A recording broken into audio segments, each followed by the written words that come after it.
você que nos acompanha, seja muito bem-vindo e muito bem-vinda ao Olhar Crítico, um programa semanal sobre jornalismo e cultura na vida social. Esse trabalho é feito pelo Centro de Crítica da Mídia e o Programa de Pós-Graduação em Comunicação Social da PUC Minas. Meu nome é Nara Escabim e eu estou acompanhada pela estudante de jornalismo Larissa Agino. Olá, Larissa! Olá, Nara! Olá, Lúcia! Muito obrigada pela oportunidade, eu estou muito feliz de estar aqui. A gente que agradece, um prazer, Larissa. E a nossa convidada de hoje é a professora Lúcia Lamonier Sena. Ela possui graduação em História pela Universidade Federal de Minas Gerais, mestrado em Comunicação Social também pela UFMG e doutorado em Ciências Sociais pela PUC Minas. É especialista em Comunicação Pública da Ciência pela UFMG e faz parte do grupo de pesquisa Mídia e Memória da PUC Minas. Atuou como assessora no Comitê Técnico Científico do Projeto Brumadinho UFMG, coordenando o Núcleo de Comunicação e desde 2023 passou a integrar a Comissão Científica da Federação das APAES. Hoje conversaremos com a professora Lúcia sobre o papel das mulheres na ciência e a divulgação científica. Olá, Lúcia. Olá, Nara. Olá, muito obrigada, pelo convite. É um prazer ter você aqui com a gente, Lúcia. E eu queria começar perguntando para você sobre o seu projeto Elas na Ciência, né, que é um projeto que você tem desenvolvido na PUC Minas, com esse papel tão importante de fazer o registro, né, e a valorização, a divulgação da produção do conhecimento científico feito pelas mulheres pesquisadoras. Eu queria que você contasse um pouquinho para a gente sobre esse projeto, como ele nasceu e como tem sido trabalhar com ele desde então. Então, né, esse projeto ele é fruto do meu trabalho de conclusão de curso na especialização em Comunicação Pública da Ciência. E também é fruto da experiência anterior que eu tive no projeto Brumadinho, em que uma das questões importantes, assim, a gente tinha mais de 22 coordenadores, e nesses coordenadores algumas professoras, né? Não muitas, muitos homens, né? Então, assim, aquela ciência muito masculina. E uma das coisas que eu interessei foi exatamente divulgar o papel das professoras, que eram coordenadoras, mas também a gente tinha desde alunas de iniciação científica até o nível pós-doc, né?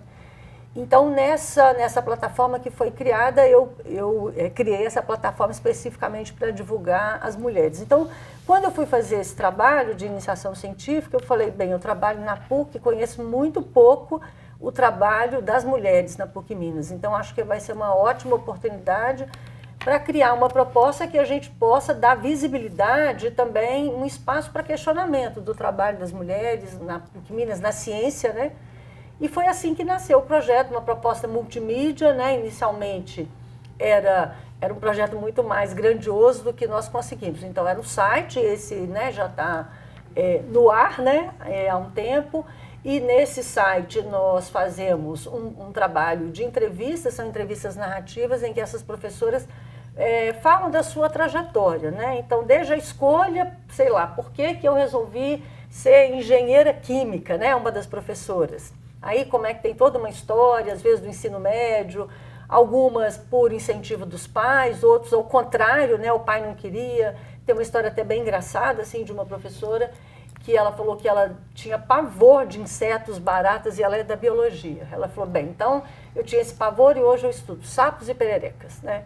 Então, acho que tem muito dessa história de como é que essas mulheres têm construído a sua trajetória, os enfrentamentos, né, de gênero. Acho que a gente vai ter bastante espaço para falar sobre isso, assédios e etc. Então, tem esse site. E como apoio atualmente nós temos o Instagram, né, que é uma mídia assim, muito potente para a gente divulgar as entrevistas e outras coisas também que circundam toda essa temática. Então, foi assim que nasceu. E qual foi a sua motivação pessoal para explorar essa relação entre gênero e prática científica? Então, se eu dissesse que eu sou uma mulher, não é suficiente, né? Começou quando eu também, né, no curso de Ciências Sociais, eu atuo lá também com metodologias qualitativas.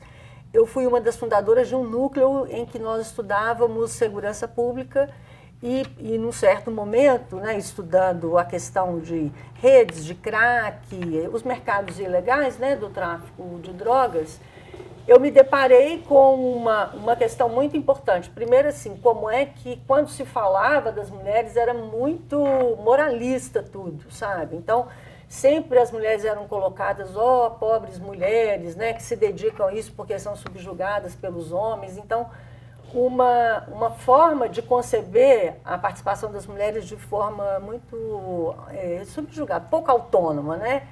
E não necessariamente era isso que eu encontrava no campo de pesquisa, porque eu gosto de pesquisa de campo, assim, e tal. E aí, numa dessas, eu encontrei um garoto, assim, né, numa dessas entrevistas, e ele falou, olha, eu acho que o seu trabalho ia ficar muito mais legal se você pesquisasse as mulheres, né? E aí me contou a história super doida dele com as mulheres. Ele era um jovem, assim, na minha pesquisa eu até chamei esse garoto de anjo, né? Veio assim com aquela carinha, os cabelos aneladinhos e tal. E era um mega daqueles, assim, era tráfico de tudo que a gente puder imaginar, né?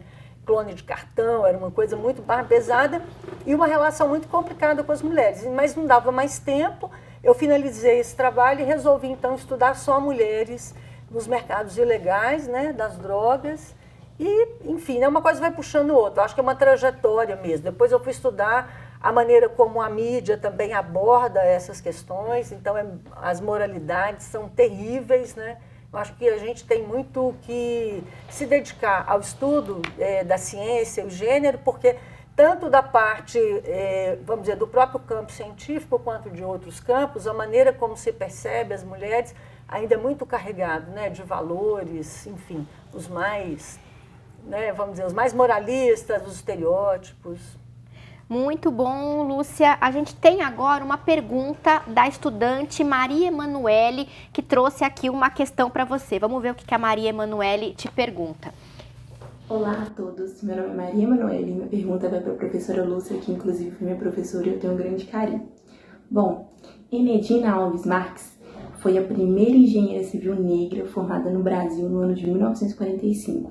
E há boatos que ela ia trabalhar numa usina lá do Paraná com uma arma na cintura e ela dava tiros pro alto quando ela queria se impor e ser respeitada no meio daquele público majoritariamente masculino. E bom, pensar sobre isso é pensar sobre como as mulheres elas são silenciadas, principalmente mulheres negras, e o quanto que se a gente se impõe, a gente é taxada como grosseiro. Então, minha pergunta está relacionada à questão da interseccionalidade e ao efeito tesoura. Atualmente, quais são as políticas de inclusão voltadas para mulheres negras na produção científica e nos cargos de liderança? Eu gostaria muito de saber. Obrigada, gente. Então, agradeço muito essa pergunta. Eu acho assim, para a gente explicar um pouco para a audiência, né, porque às vezes a gente tem termos assim, e meu papel é popularização da ciência, né? Primeiro, assim, vamos entender esse conceito de interseccionalidade, né? Vamos imaginar a Avenida Afonso Pena, que começa lá na Praça da Rodoviária e sobe até Bandeirantes, né? A Avenida Afonso Pena, ela é cortada por uma série de ruas, né? Então, vamos entender as interseccionalidades como esses atravessamentos na trajetória de todos nós. Se a gente vai pensar uma questão desses atravessamentos, ou isso que ela falou, o efeito tesoura seria, quer dizer, né, na sua trajetória tem a tesourinha que está ali cortando, não necessariamente a gente, só por uma questão de mérito e tal, nós começamos, vamos dizer, né, em algum lugar e terminamos uma super cientista e tal, né? Então tem vários atravessamentos. E esses atravessamentos, eles são também fruto daquilo que estrutura qualquer sociedade. E se a gente pegar só a sociedade brasileira, que é uma sociedade extremamente desigual, uma sociedade que é racista, né, declaradamente racista, então a gente tem todos os indicadores que vão demonstrar isso. Então, só para a gente trabalhar com esses conceitos, né, para poder responder ela, como é que a gente pode, então, superar esses atravessamentos, esses efeitos tesouro. Olha, a gente tem mais 53%, um quebradinho, assim, da população brasileira é parda e 10 ponto alguma coisa são pessoas pretas, né, declaradas pretas. Bem, quando a gente olha o que significa esse montante de uma sociedade, então a sociedade brasileira não é uma sociedade branca, se a gente comparar em termos das mulheres, né? Então as mulheres no Brasil elas têm mais escolaridade, mas não necessariamente as mulheres no Brasil ganham, às vezes ocupando os mesmos cargos, ganham o mesmo que os homens.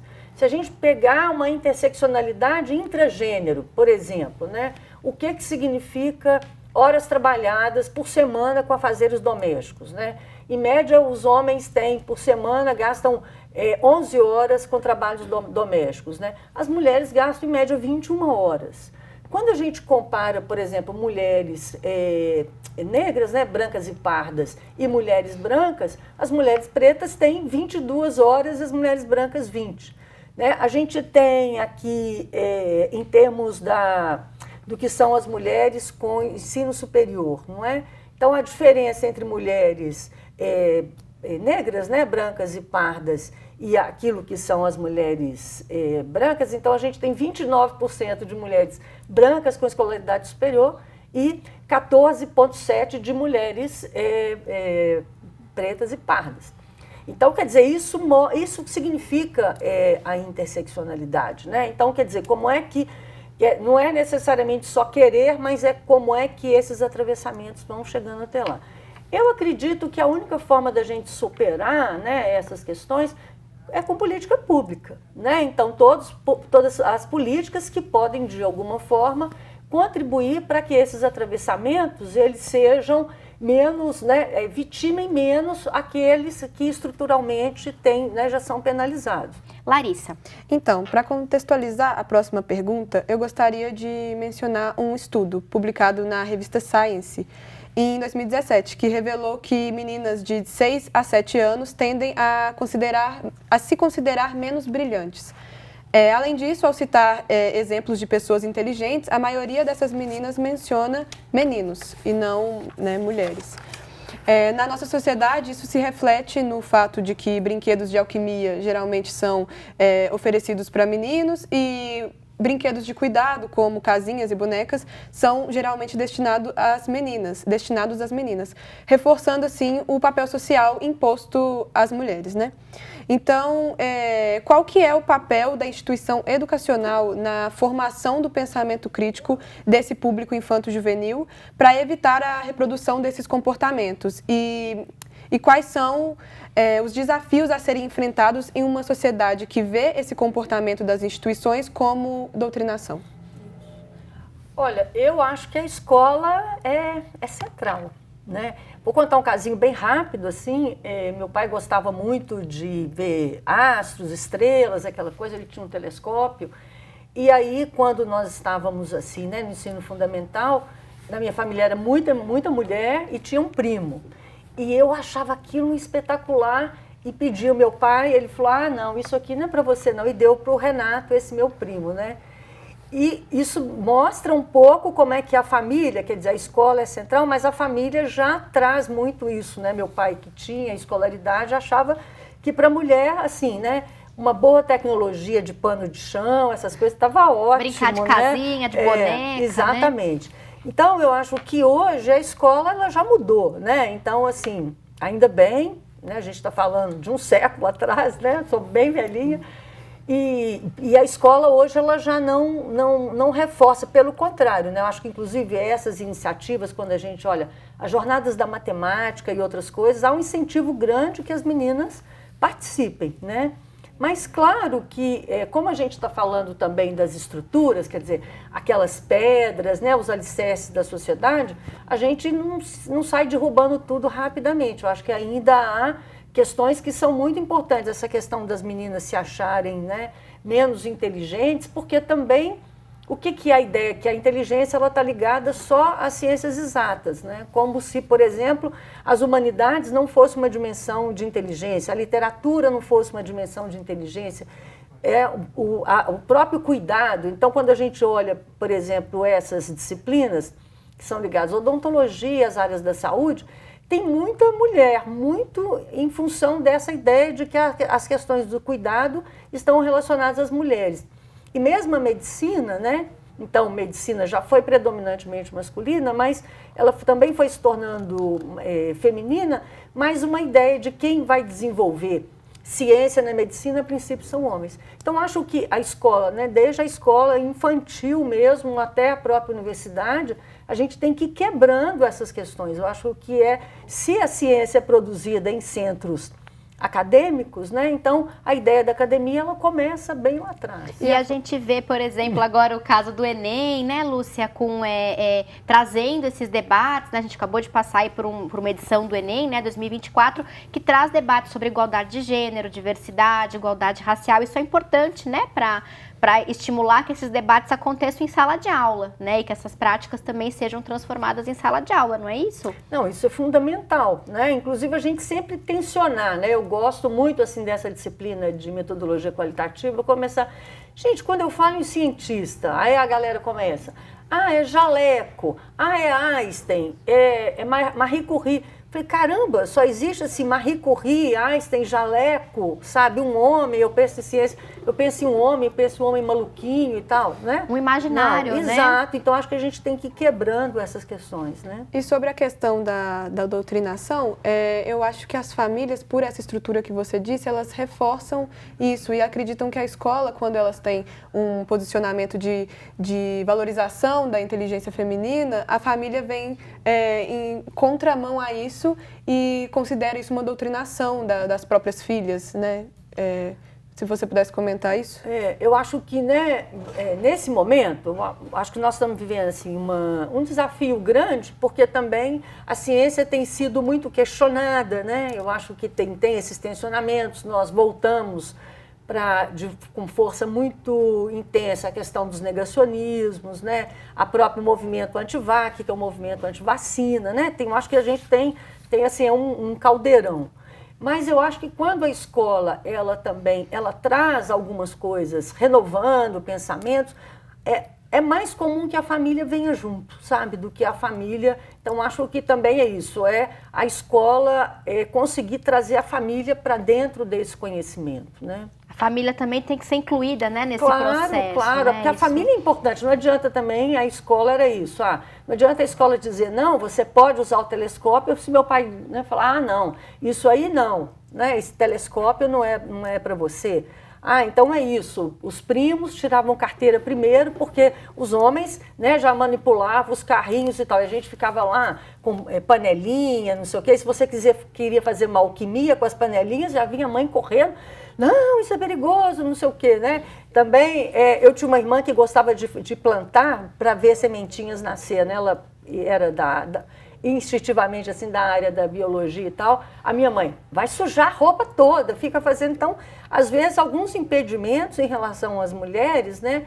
Que era muito comum, não quer dizer que isso acabou, mas eu acho que a gente está rompendo com isso, e a escola tem contribuído muito. Lúcia, tem uma questão que acho que permeou um pouco essa sua última resposta, principalmente a pergunta da Larissa também, né? Que é a questão das dualidades na cultura, né? A cultura ocidental, sobretudo, até como uma herança colonial, né? Se ancora muito nessas dualidades. O homem e a mulher, o racional e o irracional, né? O racional e o emocional, o civilizado e o incivilizado, né? Como que você vê o peso dessas dualidades que são estruturantes da nossa cultura na percepção que a gente tem sobre o conhecimento científico produzido, sobretudo por mulheres aí? Você acha que tem uma ideia de que essa dualidade, parcialidade e imparcialidade atrapalha o conhecimento produzido pelas mulheres? Como é que você vê isso?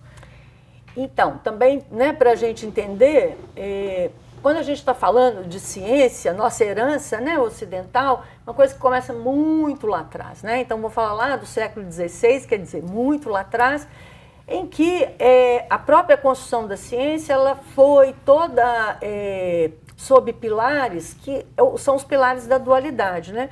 O dualidade mais central era a ideia daquilo que é o mundo social e o mundo físico, o mundo biológico, né? A ciência nasce tentando exatamente superar a dimensão de natureza, no sentido de que a natureza subjugava o homem, a sociedade, né? Claro, grandes geadas, o frio, então também toda uma natureza que realmente ela foi, né, era necessário domar a natureza, entre homem e natureza, então essa dualidade, né?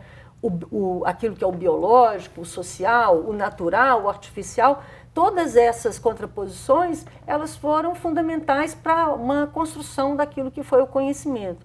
Agora, uma questão muito importante, que está assim também no nascimento da ciência moderna, é a ideia da parcialidade e imparcialidade. Então, uma defesa de que o conhecimento científico, ele era imparcial, ele não tinha nenhum lastro, vamos dizer, não deveria ter nenhum lastro, né? Com a dimensão religiosa, com a dimensão política, era uma afirmação da liberdade do conhecimento, né? Que foi algo muito importante.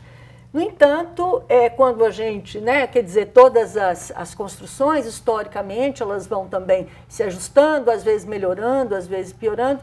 Uma questão que se consolidou foi uma ideia de que a imparcialidade científica, ela justificava qualquer tipo de conhecimento científico, porque era uma ideia de que aquilo era só, qualquer conhecimento era só para, né, o bem, vamos dizer assim, né? A ciência seria essa linha reta que libertaria, nos levaria, né, ao paraíso, né? Então, eu acho que isso também está relacionado à ideia dessa binaridade homem e mulher. Primeiro porque também a ciência, ela nasce como sendo feita por homens, né? A gente está aqui até hoje nessa disputa, né? Tendo que fazer um memorial, né? Uma perspectiva multimídia para divulgar o trabalho das mulheres, né? E não só aqui na PUC, enfim, no geral. Então, essa ideia de que os homens estavam ligados à racionalidade, à objetividade, e a mulher à subjetividade, à emoção. E contrapondo essas coisas como se essas coisas uma fosse superior à outra, né? E, portanto, o conhecimento que vem das mulheres é um conhecimento subjetivo. E, olha, a gente está falando de algo que começa lá no século XVI. Vou contar um casinho super rápido, adoro casos, né? Para ilustrar também para a nossa audiência entender. Eu estava num congresso internacional agora em julho, e uma das questões foi exatamente a questão das bolsas de produtividade, né? Que são bolsas que pesquisadores, já numa fase madura da sua carreira, ganham para que eles possam continuar produzindo, né, temas assim que são importantes. Uma das pesquisadoras estava lá, e uma das proposições dela era exatamente uma perspectiva ligada à maternidade. E ela dizendo que a sua bolsa tinha sido negada porque o tema era maternidade, a justificativa é que era um tema muito, vamos dizer assim, subjetivo, emocional, ligado a uma dimensão. Ela falou, como assim, né? Claro que é isso mesmo, quer dizer, eu sou mulher, o fato de eu ser mulher não significa que querer estudar maternidade e ciência é uma questão subjetiva. Né? Então, acho que isso mostra um pouco como que, às vezes, o trabalho das mulheres, eles têm essa dimensão. A Marie Curie, por exemplo, né, que é esse ícone, ela, durante a sua trajetória, né, como cientista, tem momentos, né, depoimentos, assim, toda a biografia dela, que ela se orgulhava muito de não saber fazer nenhuma sopa. Né? Isso por quê?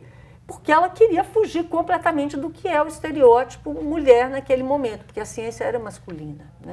E para começar esse bloco, a gente tem uma pergunta de uma estudante, que é a Isabela Prates, do curso de Publicidade e Propaganda da PUC Minas. Vamos ver o que a Isabela trouxe para a gente. Olá, meu nome é Isabela França, sou aluna de Publicidade e Propaganda do 3º período e hoje eu tenho uma pergunta para a professora Lúcia. Professora, no seu projeto Elas na Ciência, você aborda tanto a presença quanto a subrepresentação das mulheres na produção científica. Quais estratégias você acredita serem as mais eficazes, não só para aumentar a visibilidade das mulheres na ciência, mas também para assegurar que essas conquistas sejam reconhecidas de forma justa e duradouras, especialmente no cenário brasileiro? Isso, boa pergunta, ótima pergunta. Ó, vou começar respondendo com um caso nosso aqui, né, que foi aquela estudante, a Laísa Peixoto Lage, né, uma estudante de contagem, tinha 18 anos, e no computador da casa dela, ela identificou um asteroide, até batizou, né, esse asteroide, e com isso ela ganhou uma bolsa para passar uma temporada na NASA, estudando, né? Enfim, foi aquele sucesso aqui em Contagem, na região metropolitana. Isso foi em que ano, de Lúcia? Belo Horizonte. Foi em 2021. E ela foi em 2022, né? Que ela foi para a NASA. Então, numa entrevista, um dos jornalistas perguntou para ela, né? E tal, o que ela achava. Ela falou, olha, que aquilo que ela mais se ressentia é como que no livro didático ela nunca tinha estudado nenhuma mulher ligada à área da astronomia. Ela, até não vou lembrar qual que foi, né, a cientista, ela falou, ela batizou mais de 30 estrelas. E o nome, eu nunca nem tinha conhecido o nome dela no meu livro didático, né? Então, eu acho que essa questão também está relacionada a toda uma história das mulheres, né? Vou falar aí desse campo, que é o campo aí dessa, né, super cientista mirim, né? Começando também. Uma cientista, Henrietta Leavitt, lá no século XIX, ela trabalhava num observatório da Universidade de Harvard. Ela trabalhava nesse observatório com várias outras mulheres, atendendo a um astrônomo, né, que era o Pickering, e ele contratava mulheres, porque elas eram boas observadoras e sabiam fazer imagens, a gente está falando, né, de outro tipo de produção, até muito mais manual. Puxa, essa super astrônoma, que inclusive ela identificou uma questão das estrelas, o cintilar das estrelas, ela ganhava 30 centavos de dólar a hora de trabalho, né? E o Pickering passou, né, vamos dizer assim, para os livros didáticos e ela não. Né? A gente sabe dessas histórias hoje porque a gente está num grande movimento social de valorizar o trabalho das mulheres. A Lua, ela tem várias crateras na Lua, são batizadas. A gente tem mais de 1.500 crateras que são batizadas com nomes de pessoas. Agora não pode mais, né? Mas com nome de pessoas. Bem, desses nomes de pessoas, dos mais de 1.500 crateras que são batizadas, 31 crateras, 34, 31 crateras são com nomes de mulher. Ué, como assim? Quer dizer que só tem cratera masculina, né? Então, eu acho que a forma da gente, né, reverter, respondendo um pouco o que ela está falando, a Isabela está perguntando, primeiro, eu acho que divulgação científica, né? Eu sou tenho feito divulgação científica e acho que a gente tem que aprender a fazer comunicação pública da ciência, inclusive assim, olhando para os nossos próprios pares, as mulheres com as quais a gente trabalha, não é? A gente trazendo para a sala de aula, desde o ensino fundamental, médio, quais foram as mulheres na ciência, a gente buscando, inclusive, no caso do Brasil, a gente tem, né, muitas cientistas, mulheres importantes, né? Eu estudei em um livro de uma delas, a Beatriz Alvarenga, que era da física, né? E, enfim, então acho que a gente vai construir de maneira menos, em vez da gente ficar, né? Eu acredito que essa luta ela vai chegar a um momento que isso vai ser comum, mas enquanto a gente ainda está na batalha, realmente a gente pensar no nosso campo como olhar as mulheres. Por exemplo, eu acho que Hollywood, né? Eu falei Hollywood por conta dessa grande referência, mas o cinema, a literatura e as artes são muito importantes. Assim, se hoje as meninas têm pelo menos Marie Curie como uma referência, né? Na minha época era só homem, né? Então, tinha uma série que chamava Ginny é um gênio, né? E ela era uma feiticeirinha casada com um astronauta, né? E ela chamava o astronauta de meu amo, né? Enfim, então acho que também nesse espaço que são as novelas, as séries, o cinema, são espaços da gente construir uma outra forma de ver as mulheres na ciência, né? Marie Curie é uma grande referência, mas não existe só ela. Não é a única, né? Embora seja importante. Então, professora, no seu artigo, A Mulher Faz uma Ciência Diferente, Gênero, Essencialidades e Prática Científica, você apresenta como destaque um dos eixos na sua pesquisa que buscou observar a diferença entre homens e mulheres como uma essencialidade. Como você explica esse aspecto da essencialidade? Então vamos entender o que é, né, essa palavra que parece chique, assim, né? O que é essencialidade? É uma maneira da gente olhar para o mundo, olhar para as coisas e dizer que aquilo é da ordem da natureza, né? Quer dizer, do biológico, da formação das coisas. Então é mais ou menos a gente falar assim, os cachorros são muito companheiros, são companheiros.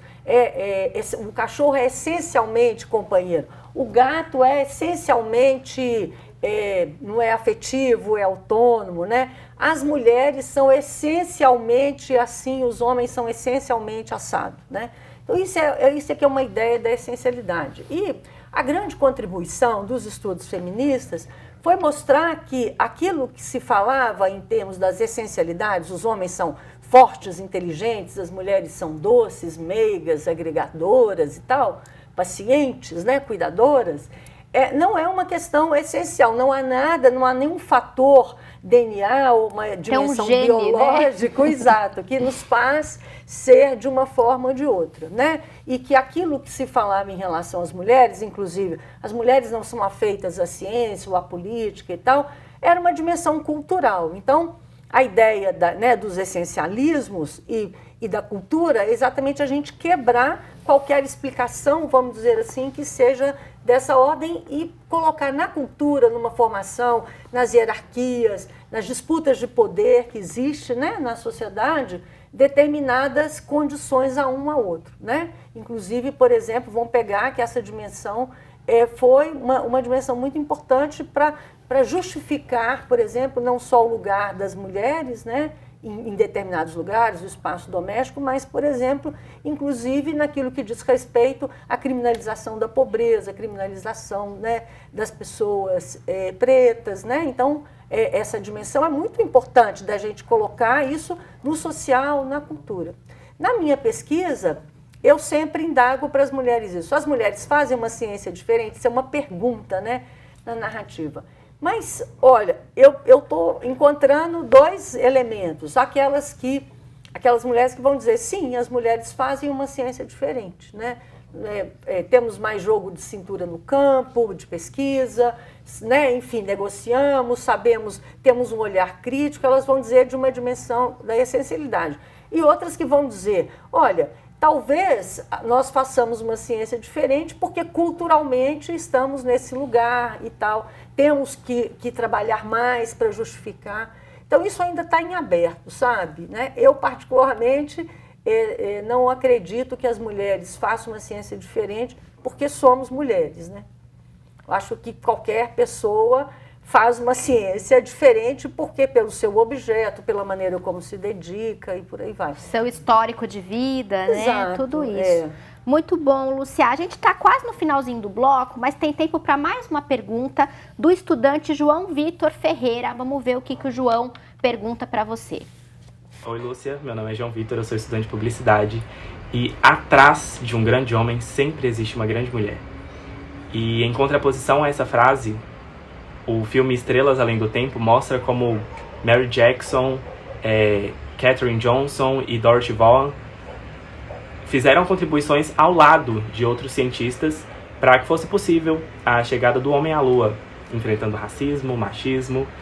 E eu queria saber o que a gente pode tirar disso, dessa desvalorização das grandes mentes femininas, e como essa negligência que ainda acontece pode comprometer a ocupação das mulheres em posições científicas e não só isso, mas também comprometer o futuro das descobertas científicas para a humanidade.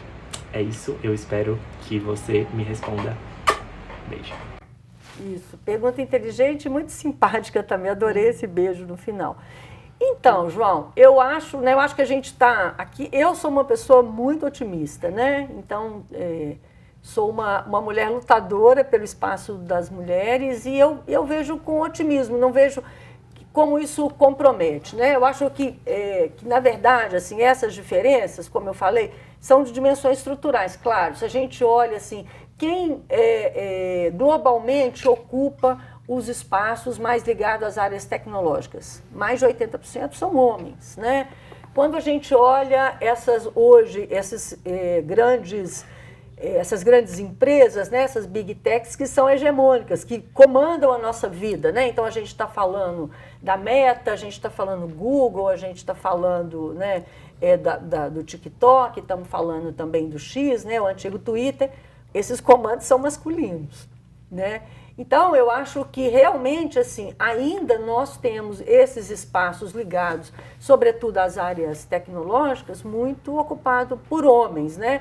E que alguns sim, outros não, tiveram ao seu lado ou têm ao seu lado mulheres que às vezes são mulheres Mas isso não foi só na ciência, na fotografia também, né? Grandes fotógrafos, tiveram mulheres que os acompanhavam, que também faziam, enfim. Então, eu acho que a gente sempre tem essa questão. Mas eu vejo que cada vez mais a sociedade tem construído, e estou falando a sociedade global, tem construído espaços que são espaços para que as mulheres realmente, né, para que a gente conquiste essa equidade de gênero. Então, aqui eu estou colocando mulheres, mas a gente, né, gênero é uma coisa muito mais ampliada.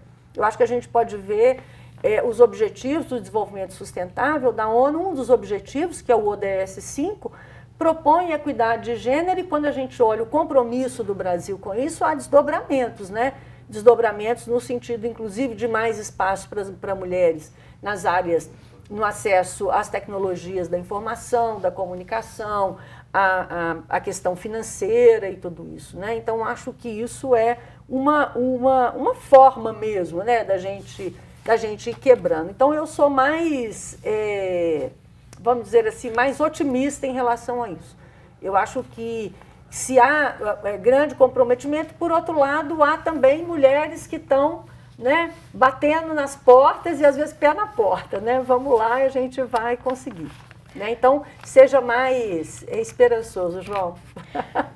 Lúcia, em um dos seus artigos, você menciona ali, a partir de dados da Agência Brasil de 2021, a questão dos prêmios Nobel, né, a distribuição dos prêmios Nobel, e que até aquele ano ali da pesquisa de 2021, né, dos 947 cientistas que já haviam sido agraciados, né, com o prêmio Nobel, aí você aponta ali, né, que menos de 3% eram mulheres, 2,95% eram mulheres, 1,8% eram de pessoas africanas, né? E 0,63% de latino-americanos, sendo que entre os africanos e latino-americanos não havia nenhuma mulher premiada.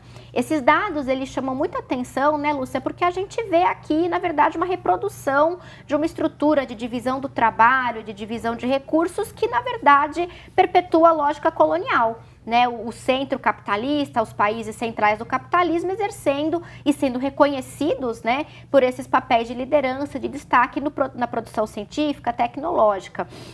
Quando você olha esse quadro, você falou bastante sobre como a gente pode buscar caminhos, buscar, né, formas de transformar esse cenário de pouca visibilidade das mulheres na ciência, de pouco espaço, né? Mas será que a gente consegue, eu queria deixar aqui essa questão, né, para a gente pensar, será que a gente consegue transformar essa pouca visibilidade, esse pouco acesso de mulheres, pessoas africanas, latino-americanas, sem transformar as estruturas produtivas da sociedade, do capitalismo, da divisão internacional do trabalho? Como é que você vê? Será que a gente consegue ser otimista mesmo diante desses números, né? Olha só, né? Eu acho que esses números, eles revelam pra gente aquilo que a gente estava falando até das interseccionalidades, né? Então, porque elas também envolvem regiões, né, envolvem outras, né, são uma série aí de... Não só de gênero, né? Exato, não só de gênero. Então, acho que no caso da ciência, isso é muito visível, né? Os grandes centros, que são centros de pesquisa, porque também, como nós já falamos, né, aquilo que a gente reproduz como ciência é uma ciência europeia, sobretudo, né? E aí a gente está falando de europeia, a gente está falando também, né, dos estados do norte aí, global, por exemplo, dos Estados Unidos, enfim, são prêmios, né, que é mais ou menos como a gente pensar o prêmio de Hollywood, né? Então, não necessariamente as estatuetas, elas virão para latino-americanos, para africanos, para mulheres e tal. Pode ir para mulheres, mas a gente está falando de prêmios que estão ali para homenagear um cinema, uma indústria cinematográfica que é feita lá. A mesma coisa na ciência, né? Então, eu acho assim, para mudar isso, né? Realmente a gente tem que pensar, então, em políticas nossas, políticas locais, né? Se a gente pegasse o caso do Brasil, a gente quer realmente incentivar a ciência, então, gestores, né? Invistam na ciência local, sabe? Então, a gente precisa investir em centros de pesquisa, em bolsas para desenvolvimento, né, de ciência, em bolsas, inclusive, como a gente está falando, que possam beneficiar outros grupos, que não só os grupos brancos, né? Acho que isso é importante. A gente realmente ter todo um tipo de cadeia produtiva que possa fazer com que o nosso desenvolvimento científico, as nossas vacinas, elas possam ser produzidas e colocadas nos postos de saúde, não é?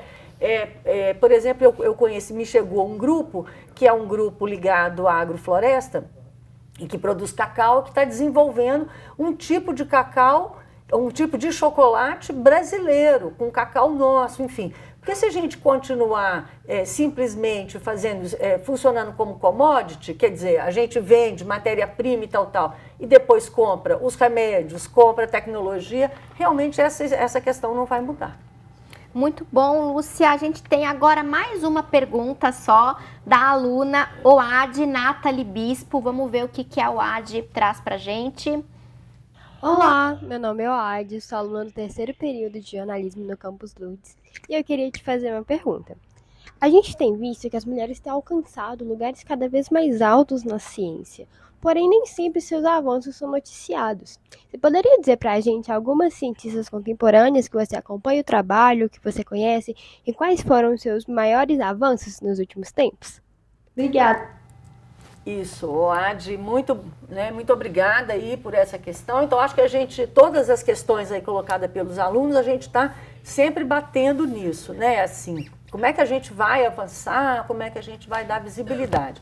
Em termos de cientistas que eu sigo, hoje, especificamente, né, eu conheci nesse ano uma cientista muito legal, que é a Cat Borranon. Ela é uma cientista ligada à área da biologia evolutiva e que produziu uma coisa espetacular. Um livro, assim, uma pesquisa muito sólida, em que ela refaz toda uma perspectiva daquilo que foi a lógica da ciência evolutiva, biológica, do ponto de vista das mulheres, né? Então, ela vai dizer isso, que uma das questões tem a ver, olha, homens sofrem mais infartos que mulheres? Não, mulheres sofrem mais, né? Determinados tipos por exemplo, de medicamentos funcionam para as mulheres ou não, porque também as amostras geralmente são amostras testadas em homens. Então, ela está fazendo trazendo assim essa dimensão do que é, né, do que seria a ideia da fêmea, né, para recontar uma história, que é essa história da biologia evolutiva, que é um trabalho espetacular, né? Não é a minha área, mas eu acho que eu tenho cada vez mais olhado com muito interesse para esse campo. E as latino-americanas, então também uma descoberta muito importante. Eu acho que a gente tem que, isso que eu falei, a ciência, a gente tem que decolonizar esse nosso pensamento, né? Então, por exemplo, a Maria Lugones, que vai trazer essa perspectiva também de decolonizar a própria perspectiva de gênero, as pesquisadoras mexicanas, não é? Então, toda uma discussão, até mesmo problematizando esse conceito de gênero, que não é um conceito nosso, né? E que a gente faz aí adaptações. E no caso, assim, do Brasil especificamente, aquilo que estou tendo um prazer enorme de conhecer são Lélia Gonzalez, né, a Djamila, enfim, que estão trazendo uma discussão também da perspectiva aí, né, da desigualdade racial como elemento central nas pesquisas. Então, são essas. Olha, essa conversa tá muito boa, a gente podia ficar aqui várias horas mais conversando, a gente continua numa próxima oportunidade, viu, Lúcia, falando sobre as mulheres na ciência, mas a gente precisa agora passar para o nosso momento da dica cultural. Eu vou começar indicando um livro, que é o livro chamado Cinema Vivido, da Bell Hooks, né? Aqui mantendo, né, a nossa proposta de pensar, de valorizar as pensadoras, as cientistas mulheres. A Bell Hooks, que foi uma teórica, pensadora, teórica feminista, ativista, né? Uma mulher negra estadunidense, nasceu nos anos 50, né? Ela pesquisou muitas relações entre raça, gênero, né? Esses cruzamentos aí, os atravessamentos das avenidas, né, como a Lúcia falou, na perspectiva da interseccionalidade, em relação à história, em relação à arte, em relação às mídias e também em relação ao cinema, que é o foco, né, desse livro da Bell Hooks, que é um livro que reúne críticas cinematográficas, né, que ela escreveu sobre diversos filmes, tanto hollywoodianos quanto filmes independentes. Ela se propôs muito a pensar essa representação das vidas negras, né, das pessoas negras no cinema. Ela tem um interesse aí especial pelo cinema do Spike Lee, por exemplo, né, entre outros cineastas, e é um livro, então, muito importante para a gente pensar, né, essa produção cinematográfica e também conhecer um pouquinho mais o trabalho da Bell Hooks. Fica aí a minha indicação, né, de livro de hoje. E Larissa, o que você trouxe para a gente hoje? Eu trouxe um livro também, é um livro autobiográfico de uma bailarina, ela, no caso, está no campo das artes, não da ciência, mas ela foi um dos primeiros livros que eu fiquei assim, muito apaixonada. É a história dessa bailarina que se chama Micaela de Prince. Ela era uma refugiada de guerra na Serra Leoa, e ela perdeu os pais dela na guerra e ela foi adotada por uma família estadunidense, e ela conseguiu realizar um sonho que era ingressar no mundo da dança, e ela foi uma das bailarinas mais importantes de um teatro de Nova York, e assim, uma história extremamente inspiradora de uma menina que ela viu a foto de uma bailarina numa revista lá no país que ela nasceu, na Serra Leoa, e ela se encantou com aquilo, mas no cenário que ela vivia era impossível ela ingressar nesse mundo. E ela consegue. E ela também tinha vitiligo, e as pessoas também, além dela ser uma mulher negra, ela ainda tinha vitiligo, que fazia com que ela fosse ainda mais discriminada no mundo do balé, que o balé é muito historicamente branco e seguindo um padrão, no qual ela rompeu, e eu achei isso muito importante. Assim. Infelizmente, eu vi que ela faleceu no último mês, com apenas 29 anos, que a família divulgou. Eles não divulgaram a causa da morte dela, mas, assim, é uma pessoa muito importante para mim, uma inspiração, e eu acho que para qualquer pessoa da arte, assim, ela tem uma história de muita vitória. E, infelizmente, ela não está mais entre nós, mas ela deixou seu nome marcado para a história. Obrigada, Larissa. E você, Lúcia, o que você trouxe? Eu vou repetir o Eva, né? Olha, esse livro é delicioso, então, assim mesmo, para quem não é da área da ciência, eu acho que vale a pena ler. Ela tem uma escrita, assim, até...